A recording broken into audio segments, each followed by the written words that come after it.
অত্যন্ত দুঃখ ভারাক্রান্ত সময়ে আমরা আজকে উপস্থিত হয়েছি।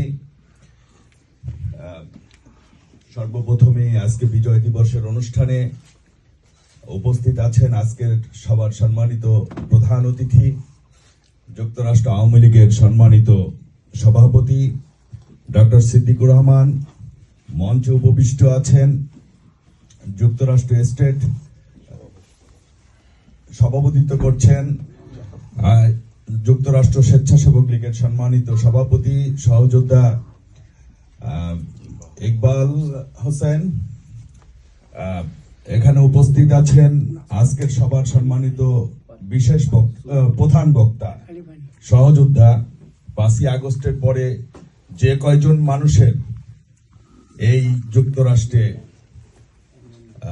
আমরা যারা প্রতিবাদ প্রতিরোধ করে তুলেছিলাম, তাদের মধ্যে অন্যতম গাজী লিটন ভাই, আন্তর্জাতিক বিষয়ক সম্পাদক বাংলাদেশ আওয়ামী স্বেচ্ছাসেবক লীগ। এখানে উপস্থিত আছেন আমার সহযোদ্ধা, যার এই 5ই আগস্টের পরে সত্যি কথা বলতে কি যার ভূমিকা অতুলনীয়, আমাদের যুক্তরাষ্ট্র স্বেচ্ছাসেবক লীগের সাবেক সহসভাপতি দুরুদ মিয়া রনেল। আমার নামটা একটু এদিক ওদিক যাচ্ছে, কিন্তু আপনারা কিছু মনে করেন না। এর মধ্যে আমার একটা ছোট একটা কারণ আছে, কারণ এই কয়জন মানুষ কিন্তু আমার একেবারে যেমন ফেরেশতা, দুইজন ফেরেশতা ডান কাঁধে আর বাম কাঁধে থাকে, তারাও কিন্তু মনে করেন যে আমাদের এই কাঁধে কাঁধ মিলে কিন্তু আমরা রাজনীতি করতেছি দীর্ঘ। এই কারণে একটু বলতেছি, কিন্তু আমি আপনাদের যথাযথ সম্মান, যেমন মহিলা আওয়ামী লীগের সভানেত্রী এবং স্টেট আওয়ামী লীগের সাধারণ সম্পাদক শাহিন আজমল ভাই, ওরা কিন্তু আমাদের আমাদের আমাদের রাজনৈতিক নেতা, আমাদের অভিভাবক। সো তাদের সম্মান তাদের জায়গায়।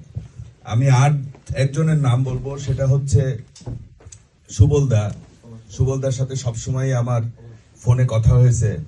সুবলদা কিন্তু এই 5ই আগস্টের পরে অনেক কাজ করছে, যেটা আপনি আমি আমরা অনেকেই জানি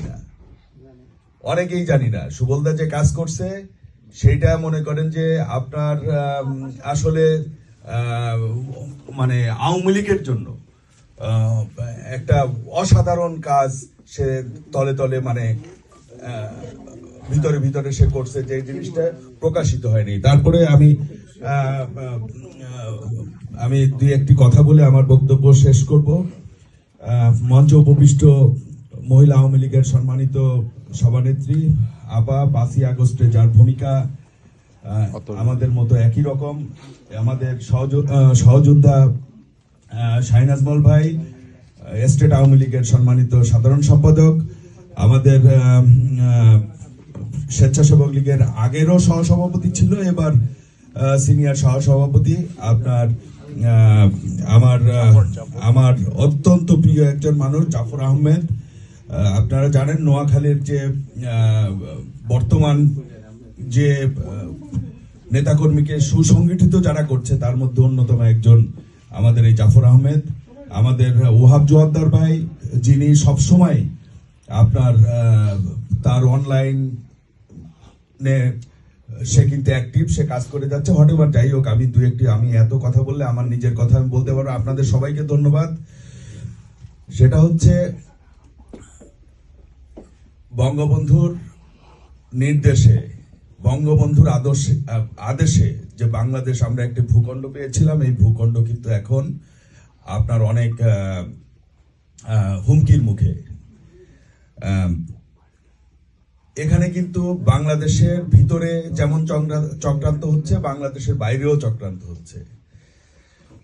এই চক্রান্ত, এই যে মেট্রিকুলাস যে কথাটা, মেট্রিকুলাস যে ডিজাইন, এই ডিজাইনটা কোথায় কোথায় কিভাবে হয়েছে এটা কিন্তু আমাদের জানা উচিত।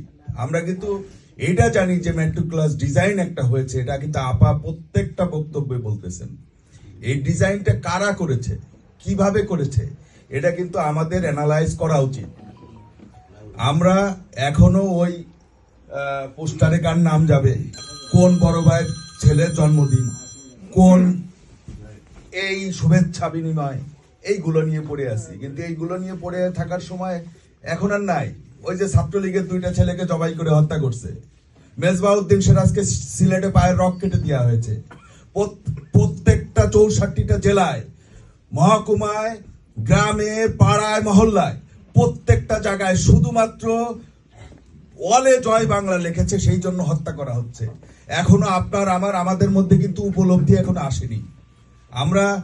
আমরা আমেরিকায় আছি, আমরা অনেক কিছু সচক্ষে দেখতে পারতেছি না, কিন্তু বাস্তবতা এর চেয়েও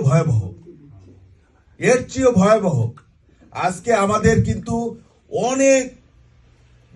অনেকভাবে সুসংগঠিত হয়ে বাংলাদেশের এই আওয়ামী লীগের, বঙ্গবন্ধুর আদর্শের নেতাকর্মীরা, জননেত্রী শেখ হাসিনাদের সৈনিকদের পাশে দাঁড়ানোর কিন্তু অনেক প্রয়োজন। আমি জানি একটা গ্রুপ 40 জনের একটা গ্রুপ, একটা নদী, একটা পুকুরের পাড়ে, চারপাশ থেকে গাছ, সেইখানে আছে, তাদের চাল নাই, ডাল নাই, কিচ্ছু নাই। এরকম, এটা তো আমি একটা উদাহরণ দিলাম, এরকম হাজার হাজার লক্ষ লক্ষ নেতাকর্মী, কোটি কোটি নেতাকর্মীর এখন এই পরিস্থিতি। আমরা এখনো একে অপরের দোষারোপ করে যাচ্ছি। এটা দোষারোপ করার সময় না রে ভাই। আজকে বাংলাদেশে ওই 1971 সালের মহান মুক্তিযুদ্ধে যারা এই বাংলাদেশের বিরুদ্ধে, যারা এই মুক্তিযুদ্ধের বিরুদ্ধে, যারা পাকিস্তানি সেনাদের পক্ষে অস্ত্র ধরেছিল, তারা আজকে বাংলাদেশকে দখল করতে চায় এই জঙ্গিরা। আজকে আমাদের সময় এসেছে। আজকে ইউনুসের মেট্রিকুলাস যে ডিজাইন, এই ডিজাইনে কারা কারা জড়িত, এটা কিন্তু আমাদের বলতে হবে। আজকে এই মেট্রিকুলাস ডিজাইনের ভিতরে বাংলাদেশের এই জামাত সহ